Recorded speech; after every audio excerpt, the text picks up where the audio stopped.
You won't believe what I found. A job posting for Texas Walmart with some of the most disturbing and supernatural requirements you could possibly imagine. We're talking ghost wrangling and exorcism experience type requirements. This isn't a prank. It's a deep dive into the truly bizarre and potentially haunted world of the Texas retail giant. My name is Nathan Wells, and 6 weeks ago, I was sitting in my cramped studio apartment in Houston, scrolling through job listings at 3 in the morning while the ceiling fan above me made a clicking sound that I'd learned to ignore. I had been unemployed for 4 months, watching my savings account drain like water through a cracked pipe, and desperation had become my constant companion. The eviction notice taped to my door gave me exactly 14 days to figure something out, and I was willing to consider just about anything that would keep a roof over my head. That's when I found the posting. It appeared on a job board I didn't recognize, buried between legitimate listings for warehouse positions and delivery drivers. The header read, "Overnight Stocking Associate, Location 4187, Brennan, Texas."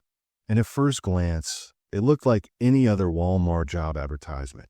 Competitive pay, benefits after 90 days, flexible scheduling. Standard corporate language designed to attract workers who didn't mind odd hours and physical labor. I almost scrolled past it, but something made me stop. Maybe it was the pay rate, which was nearly twice what any similar position offered. Maybe it was the location, a small town I'd never heard of despite growing up in Texas. Or maybe it was something else entirely, some instinct I should have listened to, but didn't. I clicked on the full listing, and that's when things started getting strange. The first paragraph was normal enough, describing the basic responsibilities of restocking shelves and maintaining inventory. But beneath that standard description was a section I'd never seen in any job posting before. It was labeled Special Qualifications, and the bullet points beneath it made absolutely no sense. The first one read, "Demonstrated tolerance for spectral activity and unexplained phenomena required." I stared at those words for a long moment, convinced I was misreading them or that this was some kind of elaborate joke. But the language was too clinical, too carefully worded to be a prank. It sounded like something a lawyer had written, not a teenager with too much time on their hands. The requirements continued, each one more disturbing than the last. Previous experience with non-corporeal entities preferred, but not required. Candidates must be comfortable working in isolated conditions during designated high-activity periods. Mandatory spirit-proofing orientation will be provided during the first week of employment. And near the bottom, buried among the more mundane qualifications like ability to lift 50 pounds and valid driver's license, was a single sentence that made my blood run cold. Applicants with sensitivity to electromagnetic fluctuations will be given priority consideration. I should have closed the browser right then. Any sane person would have recognized this for what it appeared to be, a red flag the size of Texas itself. But I thought about my eviction notice, about my empty refrigerator, about the way my mother's voice had sounded when I told her I couldn't afford to come home for Christmas. And I thought about that pay rate, $18 an hour for stocking shelves in a town small enough that rent was probably next to nothing. Whatever was wrong with this place, I decided I could handle it for a few months while I got back on my feet. I filled out the application that night.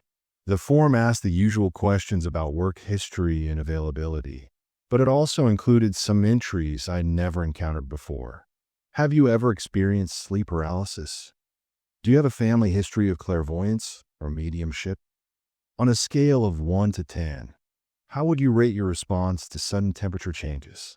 Have you ever witnessed something you could not logically explain? I answered honestly, admitting to occasional sleep paralysis during college and a grandmother who claimed to see things before they happened. Whether those answers helped or hurt my application, I'll never know. All I know is that the call came less than 12 hours later. The man on the phone introduced himself as Clyde Harmon, the overnight operations manager at location 4187. His voice was surprisingly warm, almost fatherly, with a thick East Texas drawl that reminded me of summer visits to my grandparents' farm. He didn't ask about my work experience or my availability. He simply said, "Mr. Wells, we've reviewed your application, and we think you'd be a real good fit for our team out here. How soon can you start?" I told him I could be there by Monday. He paused, and when he spoke again, something in his tone had shifted. It was subtle, but I caught it.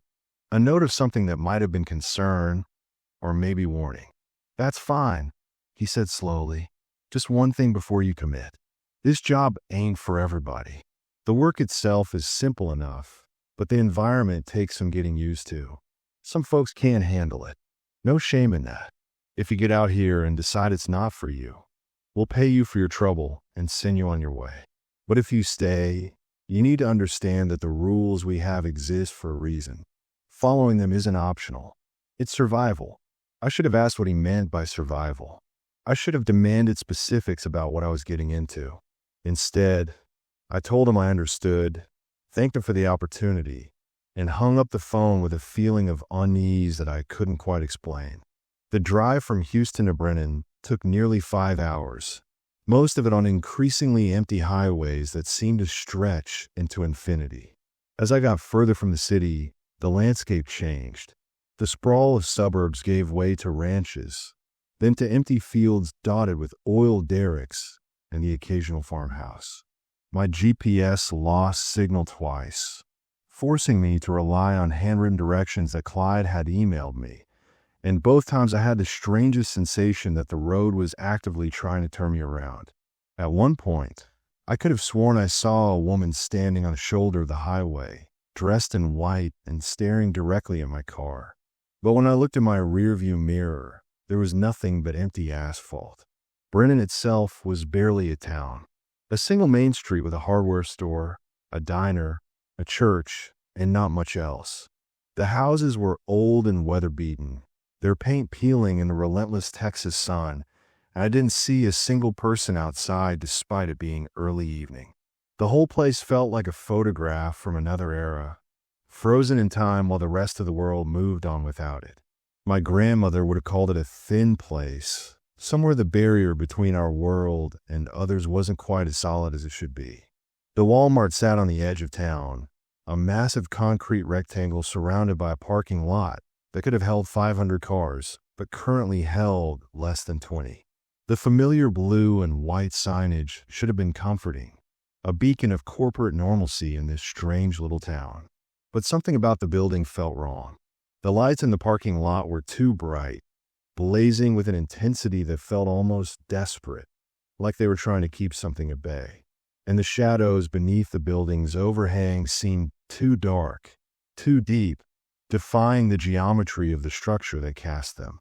I parked near the entrance and sat in my car for a long moment, watching the automatic doors slide open and closed at irregular intervals, even though I couldn't see anyone going in or out. The clicking of my engine cooling down was the only sound, and the silence beyond it felt thick, heavy, waiting. Every instinct I had was screaming at me to turn around, to drive back to Houston and figure out another solution to my problems. But I thought about the eviction notice again, about the look on my landlord's face when he'd handed it to me. I thought about $18 an hour and the possibility of finally getting my life back on track. I grabbed my bag and walked toward the entrance. The inside of the store looked exactly like every other Walmart I'd ever visited, but the proportions felt subtly off in ways I couldn't articulate. The ceiling seemed higher than it should be, the aisles longer, the space between shelves narrower. The fluorescent lights hummed with a frequency that set my teeth on edge, and beneath the familiar smells of plastic and cleaning products, I caught something else. Something old. Something that reminded me of the attic in my grandparents' house, full of forgotten things and undisturbed dust. A woman in a blue vest approached me as I stood frozen in the entrance. She was maybe 40, with dark hair pulled back in a severe bun, and eyes that looked like they'd seen too much and stopped being surprised by any of it. Her name tag read Rosa, and beneath it was a pin that said Senior Night Associate, 8 years. "You must be the new guy," she said. It wasn't a question. Clyde's waiting for you in the back. Follow me, and try not to look at the self-checkout lanes. The cameras have been acting up again. I wanted to ask what she meant by acting up, but she was already walking, and something in her tone told me that questions weren't welcome. I followed her through the store, keeping my eyes fixed on her back, though I caught movement in my peripheral vision more than once. Shadows that didn't quite match the objects casting them. Shapes that seemed to dart between the aisles, just at the edge of my sight. And once, I could have sworn I heard someone whisper my name from somewhere nearby, even though I hadn't told anyone here what my name was yet. Rosa led me to a door marked "Employees Only," and knocked twice, paused, then knocked 3 more times. The pattern seemed deliberate, almost like a code. A moment later, the door swung open to reveal a cramped office stuffed with filing cabinets and papers that looked like they hadn't been organized in years.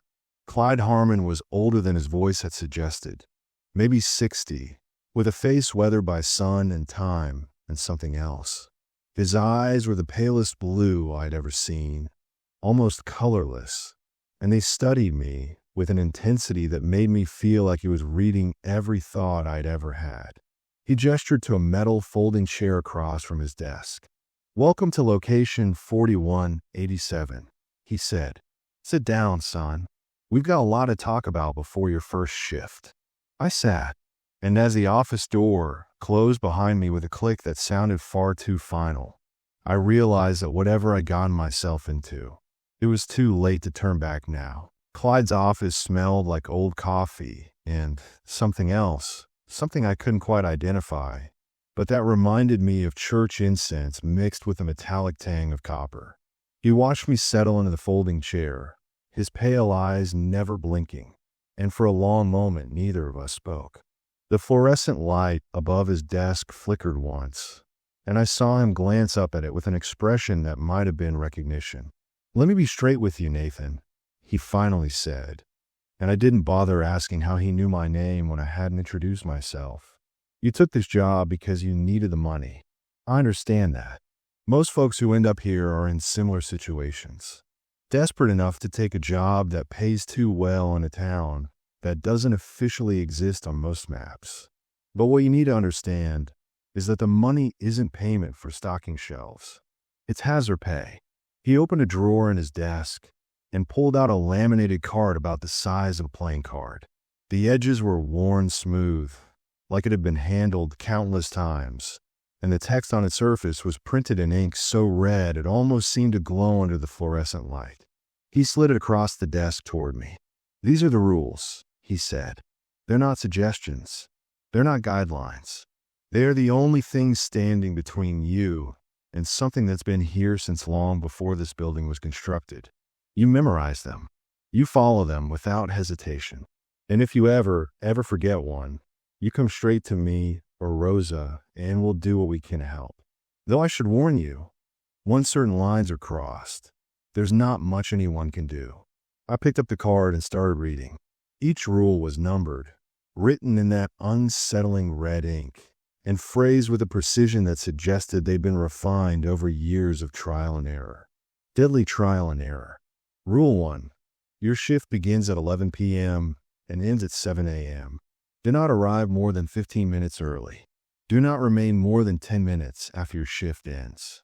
The building is unstable outside these hours for those without proper clearance. Rule 2. Between the hours of 2 a.m. and 4 a.m., all employees must remain in the break room with the door locked. The entity designated as the Wanderer is active during this period. If you hear footsteps outside the break room door, do not investigate. If you hear your name called from the other side, do not respond. The voice belongs to no one you know. Rule 3. The woman in the white dress will appear in the children's clothing section at random intervals throughout the night. If you encounter her, do not make eye contact. Do not speak to her. Continue your work as if she does not exist. She will leave when she is satisfied with her observation. Rule 4. The freezer section in the grocery department is off limits after midnight. Any frozen goods that need to be restocked must be handled before 11:59 p.m. without exception. Those who enter the freezer after midnight do not return in the same condition, if they return at all. Rule 5. The security cameras throughout the store will occasionally display individuals who are not present in the building. If you're monitoring the cameras and see such an individual, do not attempt to locate them. Do not mention what you have seen to anyone outside the night shift team. Documentation of these incidents is strictly prohibited. Rule 6. If the lights in any section of the store begin to flicker, immediately begin counting slowly to 60. If the flickering stops before you reach 60, you are safe and may continue your duties. If the flickering continues past 60 seconds, proceed immediately to the nearest safe zone indicated on your employee map and wait for all clear instructions from senior staff. Rule 7. There is an entity in the back stockroom that requires special consideration. You did not see it. You have never seen it. Under no circumstances are you to acknowledge its presence in any form of communication, whether written, verbal, or electronic. Rule 8. If any customer approaches you after the store's closing time of 10 p.m., do not engage. Real customers cannot enter the building after closing due to automatic lockdown procedures. What approaches you wearing a customer's face is something else entirely. Rule 9. The whispering you hear in the electronics department has no source. Do not try to find one. Do not try to understand what is being said. Exposure to the whispers for more than 3 consecutive minutes may result in permanent psychological effects. Rule 10. If you encounter something not covered by these rules, trust your instincts. Fear exists for a reason. Run first. Ask questions never. I read through the list twice, then a third time, waiting for Clyde to crack a smile and tell me this was an elaborate hazing ritual for new employees. But his expression remained deadly serious, and when I looked up from the card, I saw something in his eyes that killed any hope this was a joke.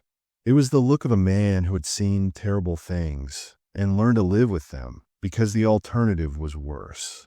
I know what you're thinking, he said quietly. Everyone thinks it first. This is impossible. This is insane. This can't be real. I thought the same thing when I started here 17 years ago. I was a skeptic, Nathan. Didn't believe in ghosts or demons or anything that couldn't be explained by science. But this place has a way of changing minds, usually by showing you things that your mind can't process any other way.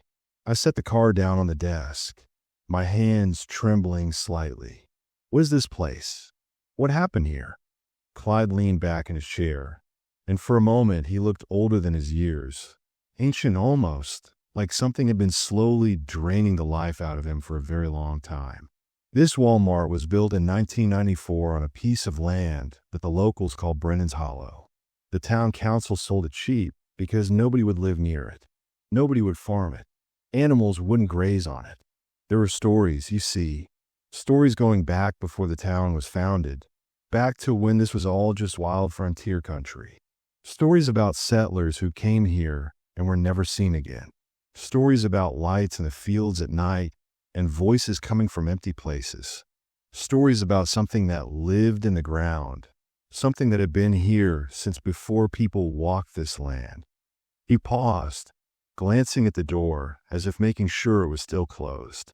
When they broke ground for the building, the construction crew found bones. Human bones, but arranged in patterns that didn't make sense. Circles within circles, like some kind of ritual configuration. The site supervisor made the call to pour concrete over everything and keep working. He said they were on a deadline and couldn't afford delays. He was found dead in his truck 3 days later. Officially, it was a heart attack, but the folks who found him said his face was frozen in an expression of absolute terror, like he'd seen something in his final moments that no human being should ever see. I thought about the drive here, about the woman in white standing on the shoulder of the highway, about the way the town had felt empty and frozen, like a place that existed outside of normal time. The rules, I said slowly. How did you figure out what works and what doesn't? Clyde's expression darkened. Trial and error, mostly. When the store first opened, people started disappearing. Employees who worked the late shift would just vanish. No bodies, no evidence, no explanation. Corporate tried to cover it up, rotated in new staff, pretended nothing was wrong. But the disappearances continued. Finally, about 5 years in, a woman named Delilah Crane started keeping notes. She was the overnight manager at the time, and she was determined to figure out the pattern. What triggered the attacks? What made them stop? What could keep people safe? What happened to her? She's still here, Clyde said, and something in his voice made my skin crawl. Not in the way you're thinking, but she's still here. Part of the building now, I suppose you could say. Her notes are what became the rules. She figured out about the Wanderer in the 2 a.m. to 4 a.m. window. She discovered the thing about the freezer section. She learned about the woman in white and what happens if you make a contact with her. By the time she documented everything, there had been 23 confirmed disappearances and an unknown number of incidents that never made it into any official record. 23 people, gone without a trace. And I had signed up to work here for $18 an hour. Why don't they shut the store down? I asked, why doesn't corporate just close this location and walk away? Clyde laughed, but there was no humor in it. They tried. Twice. The first time, in 2003, headquarters issued an order to close location 4187 permanently. The building was supposed to be demolished, the land sold off to developers. But the night before the demolition crew arrived, every single member of the corporate team responsible for the decision had the same nightmare. They saw what was buried beneath this building. They saw what would happen if the seal was broken. 3 of them resigned the next day. 2 more checked themselves into psychiatric facilities. The rest reversed the decision and never spoke of it again. And the second time was 2011. A new CEO came in, young guy who didn't believe in any of the old stories. He ordered the location closed despite warnings from people who knew better. Construction crews showed up to begin the demolition. Not a single one of them made it off the property alive. Official cause was a gas leak explosion, but there were no gas lines on the property. The bodies that were recovered had expressions on their faces that the medical examiner refused to describe in his report. I sat in silence for a long moment, processing everything I'd been told. Part of me wanted to stand up, walk out, and never look back. But another part, a darker and more curious part, wanted to understand. Wanted to see for myself whether any of this was real. The rules work. I finally asked. Clyde nodded slowly. They work most of the time. We haven't had a disappearance in almost 3 years. But that doesn't mean the danger is gone. It just means we've learned how to navigate it. The entities in this building aren't going anywhere. They're part of the structure now, woven into the walls and the floor and the very air we breathe. All we can do is follow the rules and hope that's enough. He stood up and extended his hand. I shook it, noting that his grip was firm but his palm was cold, almost unnaturally so. Rosa will show you around tonight, he said. Stay close to her. Do exactly what she tells you. And whatever happens between now and 7 a.m., remember that the rules exist for a reason. They're the only thing keeping you alive. The clock on the wall read 10:47 p.m.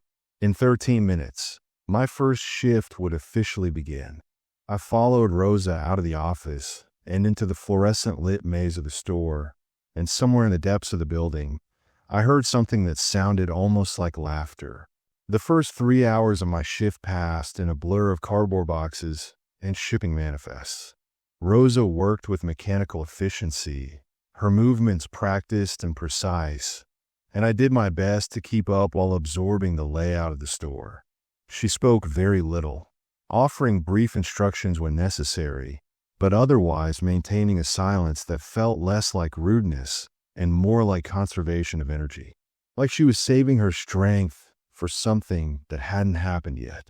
By 1:30 a.m., we had finished restocking the home goods section and moved on to the automotive supplies in the back of the store. The aisles here felt different somehow, narrower and darker despite the same fluorescent lighting that illuminated the rest of the building. Shadows pooled in corners that shouldn't have existed, and more than once I caught movement at the edge of my vision that vanished the moment I turned to look directly at it. "You're doing well," Rosa said suddenly, breaking her silence for the first time in nearly an hour. "Most new people are having breakdowns by now, jumping at every sound, crying in the bathroom, begging to leave. I'm not sure I believe any of it yet," I admitted. "The rules, the stories. It all feels like an elaborate prank designed to scare off new hires." Rosa stopped walking and turned to face me. Her expression was unreadable, but something in her eyes made me wish I hadn't spoken. "You will believe," she said quietly. "Before this night is over, you will believe every word.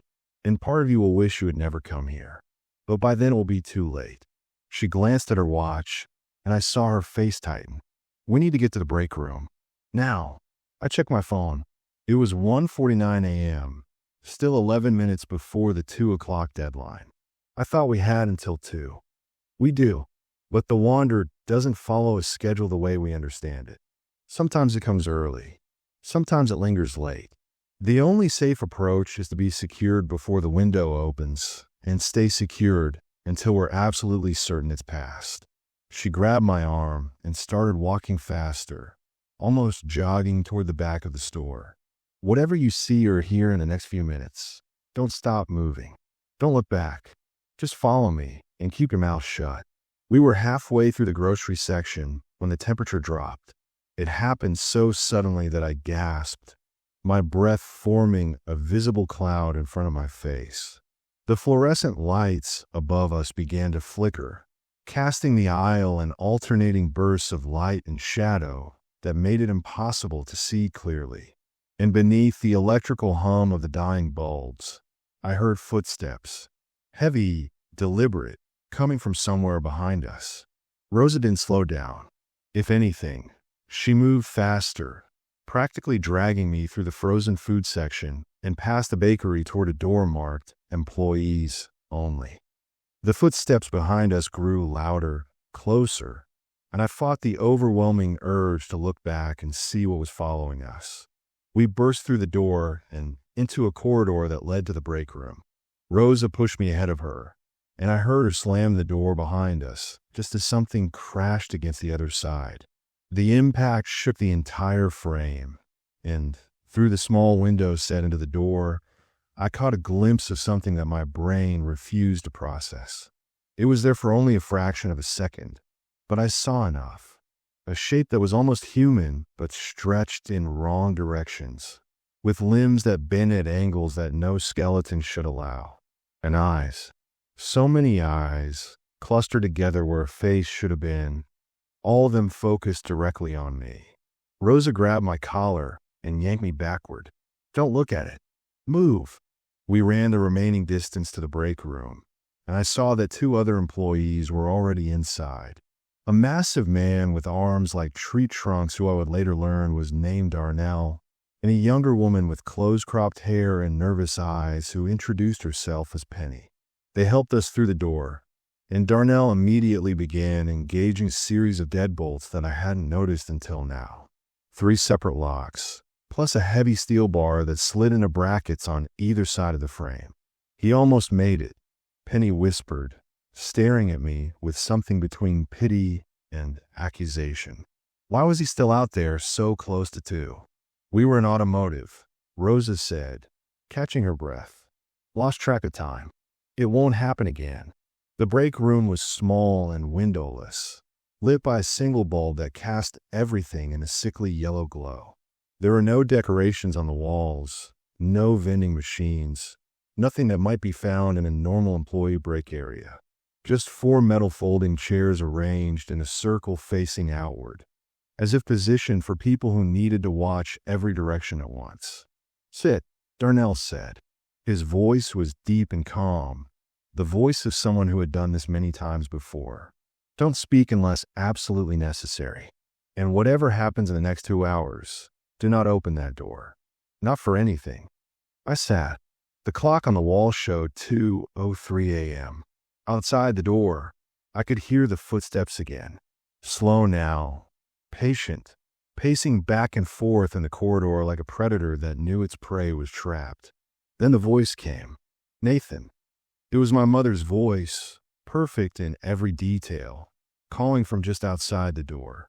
Nathan, honey, are you in there? I came to visit you. Open the door, sweetheart. My heart seized. My mother was in Houston, nearly 300 miles away.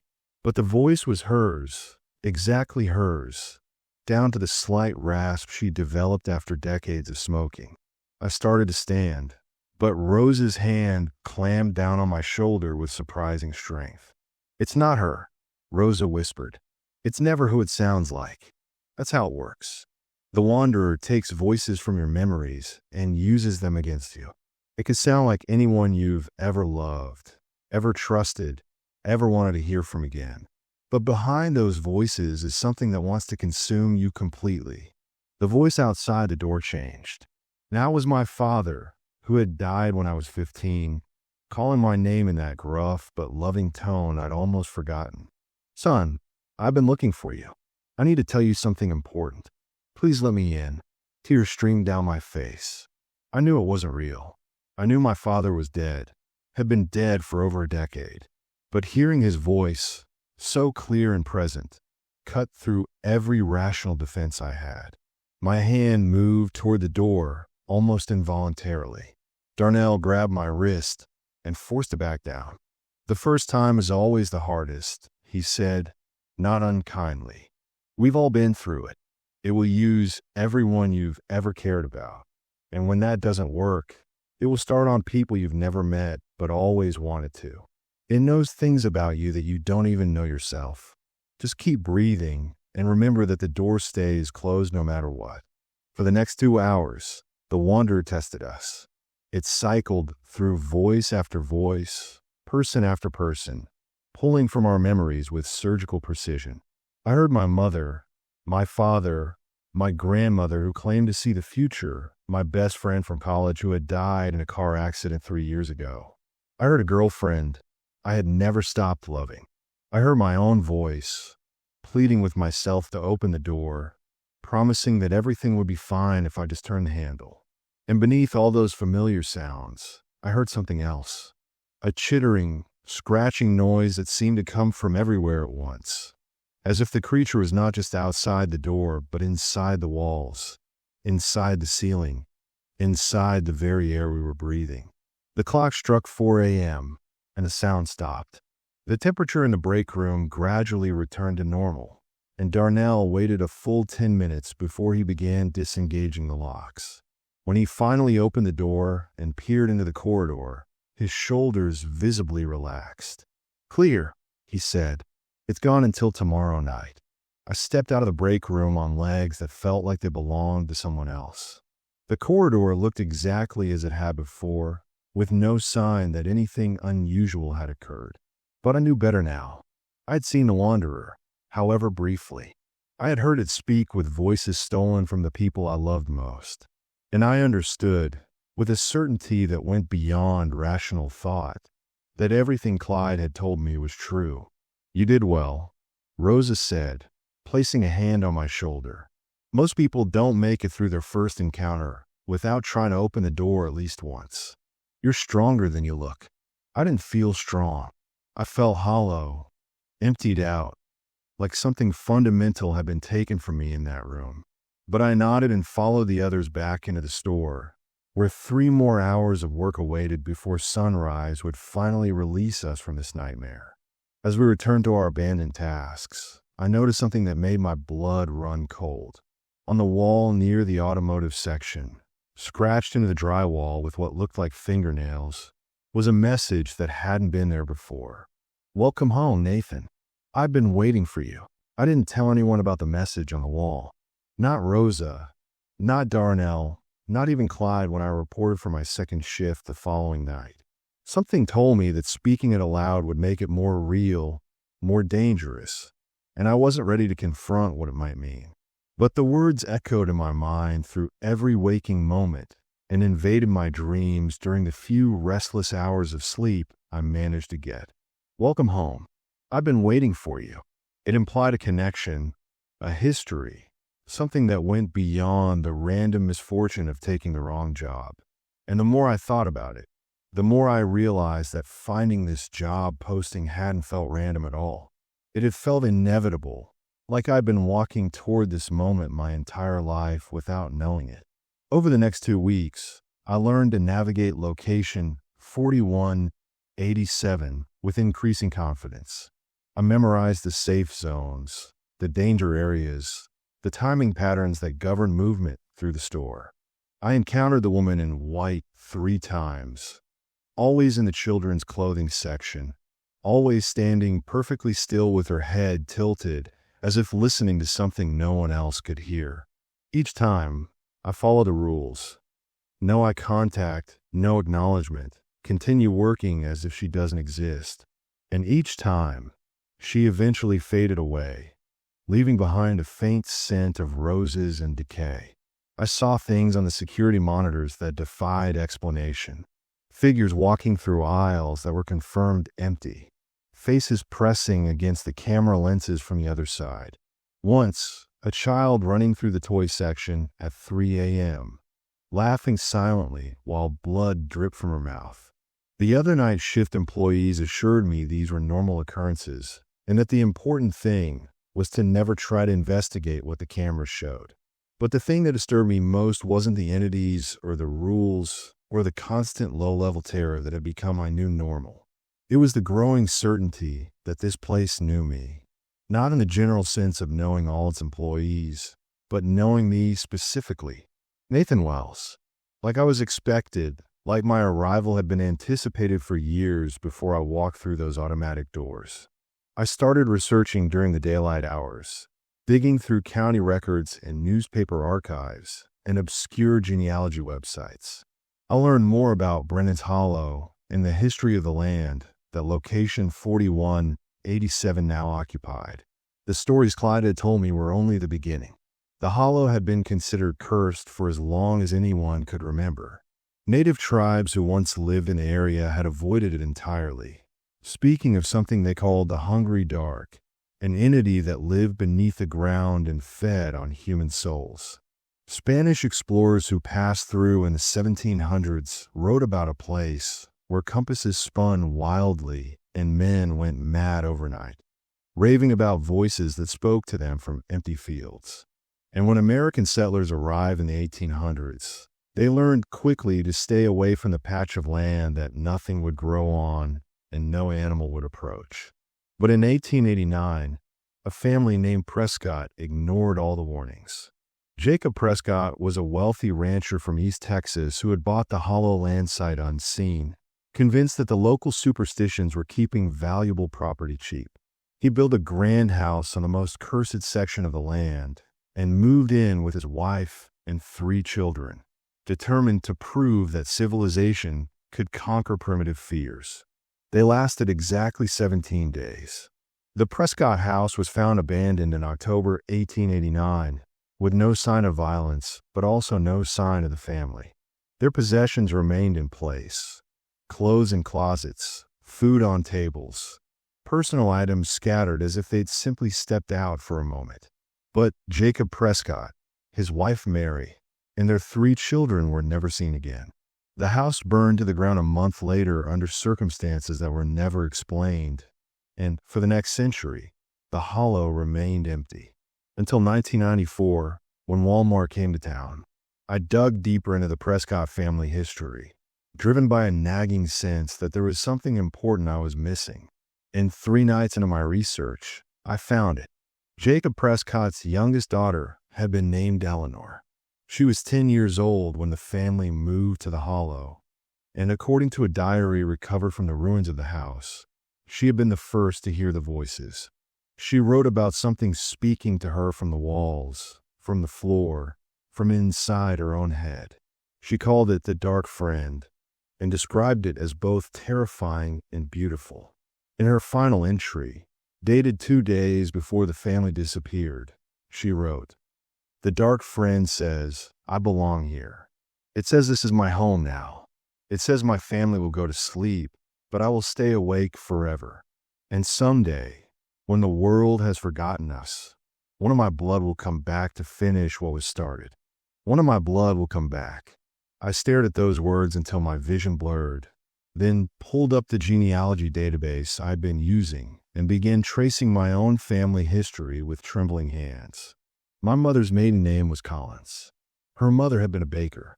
Her grandmother had been a Moore. But somewhere in the tangled branches of that family tree, lost among marriages and migrations and generations of ordinary lives, was a name that stopped my heart. My great-great-grandmother on my mother's side had been born Eleanor Prescott in 1879 in East Texas. She had married a man named Thomas Wells in 1897, 8 years after her family's supposed disappearance, and had gone on to live a long and unremarkable life, dying in 1962 at the age of 83. But according to everything I had read, Eleanor Prescott had vanished with her family in 1889 at the age of 10. Which meant one of two things. Either the records were wrong, or Eleanor had made a deal with the thing in the hollow. A deal that saved her life but bound her descendants to something ancient and hungry. A deal that would eventually bring me, her great-great-grandson, back to the place where everything started. I brought my research to Clyde the next night, spreading printouts across his cluttered desk, while he listened with an expression that shifted from skepticism to concern as something approaching fear. When I finished, he sat in silence for a long moment, his pale eyes fixed on the papers but not really seeing them. "I always wonder why you took the job," he finally said. "Most people, even desperate ones, walk away when they see the posting. Something about the language sets off alarm bells, makes them look for other options. But you applied immediately. You came here without hesitation, like something was pulling you." "The dark friend," I said, and the words felt strange in my mouth. "Whatever Eleanor bargained with in 1889 has been waiting for me to come back. It brought me here on purpose." Clyde nodded slowly. "That explains a lot. The way the Wanderer spoke to you that first night. The message on the wall. The entities here have been more active since you started, more focused. Usually they're almost random in their behavior, following patterns we learn to predict. But lately they've been different, more intentional, like they're all oriented toward something specific, toward me, toward what you represent. The completion of a bargain that's been waiting over 100 years to be fulfilled." He leaned forward, his voice dropping to barely above a whisper. "Eleanor Prescott didn't just survive the hollow. She became part of it, part of whatever lives beneath this building. And the promise she made included a final payment, a blood offering from her own lineage that would complete the ritual her father accidentally interrupted when he built his house on sacred ground." I felt the blood drain from my face. "You're saying I'm meant to be sacrificed. I'm saying something expects you to be. But expectations aren't destiny, Nathan. You have a choice that Eleanor never had. You can run, try to escape whatever pull this place has on you. Or you can face it, find out what it really wants, and see if there's a way to break the cycle once and for all."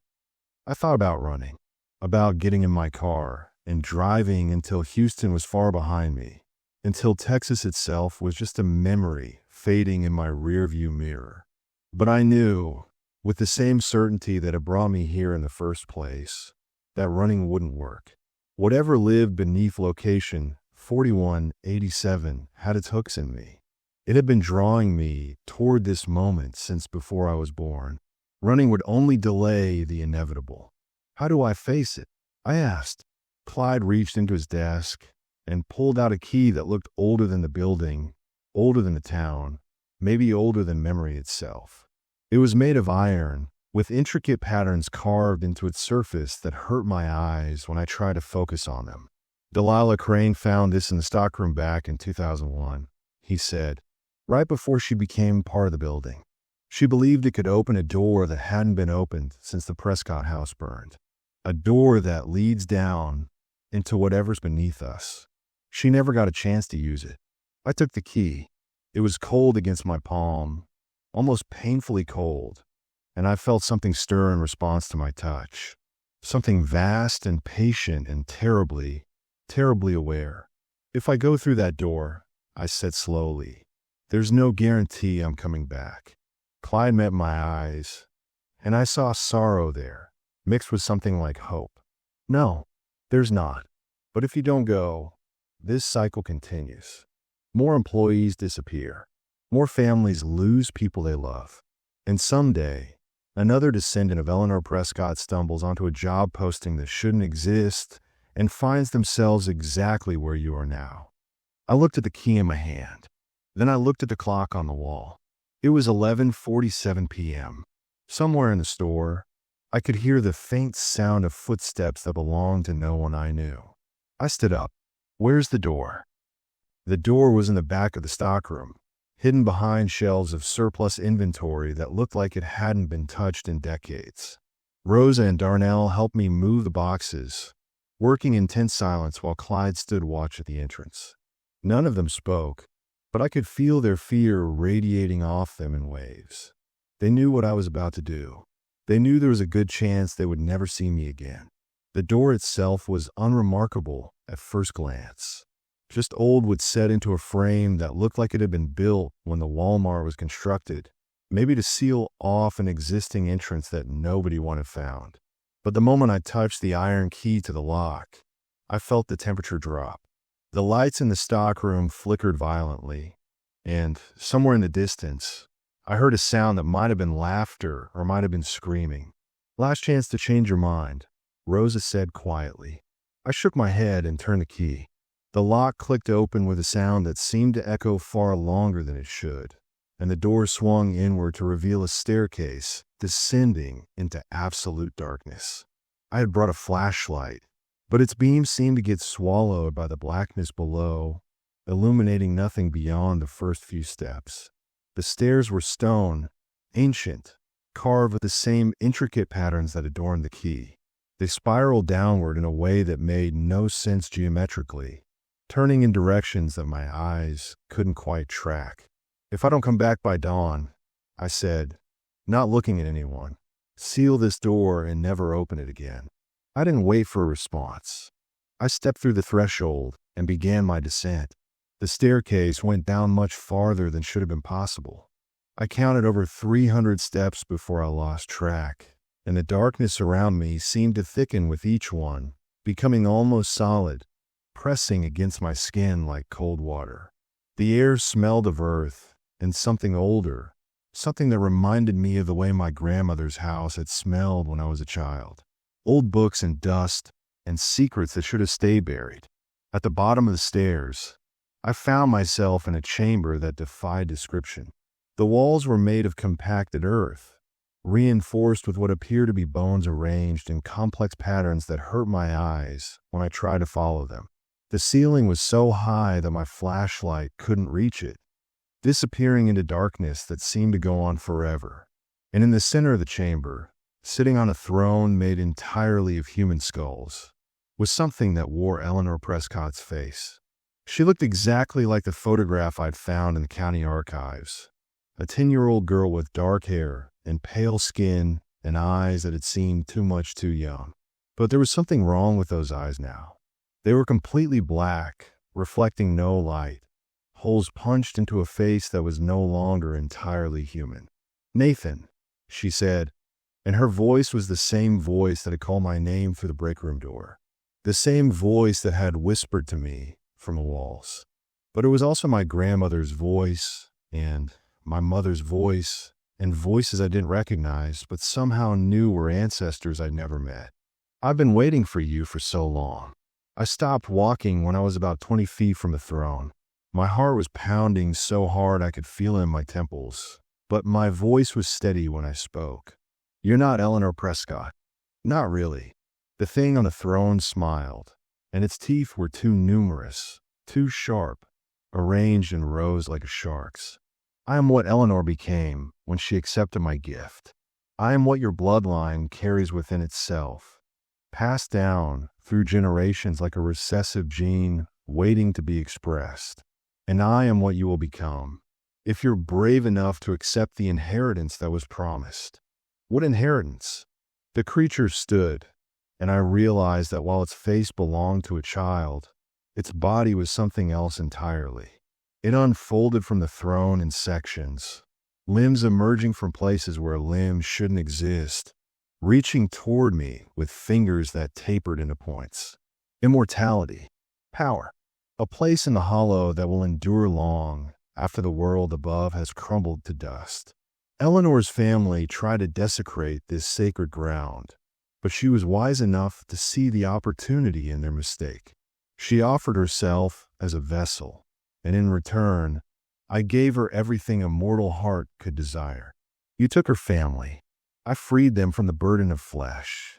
They exist within me now, along with thousands of others who have wandered into my domain over the centuries. They are not dead, Nathan. They are preserved, eternal, and you could join them, or you could take Eleanor's place as my voice in the world above. The choice has always been yours. I thought about the faces I'd seen beneath the Wanderer's surface, the employees who had disappeared over the years, never to be found.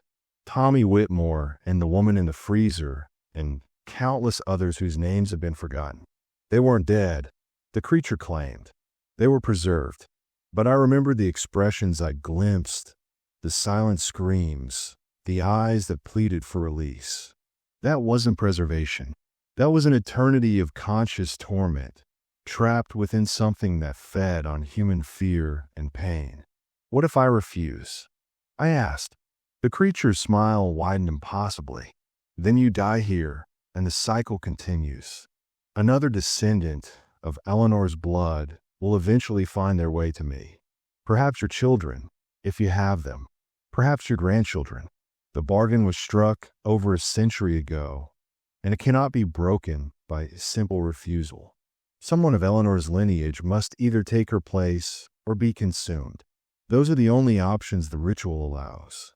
I thought about everything I'd learned about this place, about the patterns of bones found during construction, arranged in concentric circles, about the rituals that Eleanor's father had accidentally interrupted, about the door that had been sealed for so long, waiting for the right person to open it.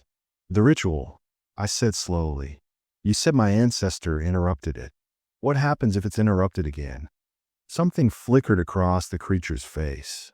It was brief, lasting only a fraction of a second, but I caught it. Fear.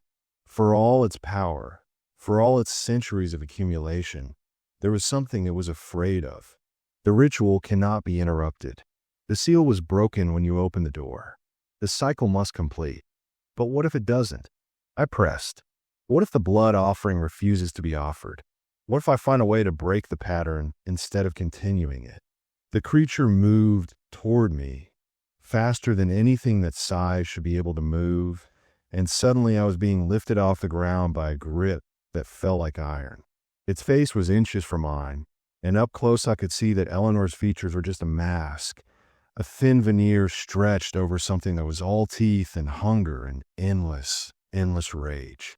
You cannot break what I have built over millennia, it hissed.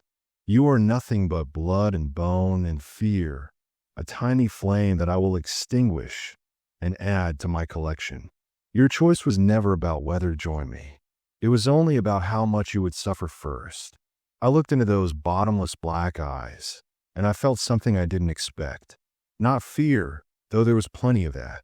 Not despair, though that was there too. What I felt was clarity, a sudden, perfect understanding of what I needed to do. You're right, I said. I am blood and bone and fear. But you know what else I am? I'm the descendant of the woman who made a deal with you to save herself. She was 10 years old and terrified, and you used that fear to trap her forever. You've been using fear ever since. It's the only power you really have. I reached into my pocket and pulled out the iron key. The creature flinched when it saw it, and I understood why. Iron was old magic, older than the creature itself. Iron was the weapon that humanity had used against the dark things since the very beginning. Eleanor made a deal with you because she didn't know she had another option. But I do. I know that the ritual requires willing participation. I know that the blood offering has to accept its role, or the whole thing falls apart. And I know that you need me more than I need you. I pressed the key against the creature's chest, and it screamed. The sound was unlike anything I'd ever heard, a chorus of 1,000 voices crying out in harmony, filling the chamber with such intensity that I thought my eardrums would burst. But I didn't let go. I pushed harder, and I felt the iron sinking into flesh that wasn't really flesh, disrupting patterns that had held for over a century. I refused the inheritance. I shouted over the screaming. I refused the bargain that Eleanor made, and I offer this instead. Let go of everyone you've taken. Release the souls you've been holding prisoner. And in exchange, I'll close this door forever. Not because I'm afraid of you, but because I choose to end this cycle instead of continuing it. The creature's form began to destabilize. The face of Eleanor Prescott melted away, revealing layers beneath layers, a composite of everyone had ever consumed struggling to maintain coherence. And within that chaos, I saw something I hadn't expected. Hope. In the eyes of the imprisoned souls, flickering like distant stars, was the first hope they'd experienced in decades. You cannot close the door. The creature gasped, but its voice was weakening. The ritual must complete. Then complete it, I said, but on my terms. The ritual needed blood, freely given. Here's mine. I pulled the key from its chest and pressed it against my own palm, slicing deep enough to draw blood. The pain was intense, but I didn't flinch. I let my blood drip onto the floor, onto the bones that formed the chamber's foundation, and I spoke words that I hadn't known I knew until I said them. Blood of Eleanor, freely given.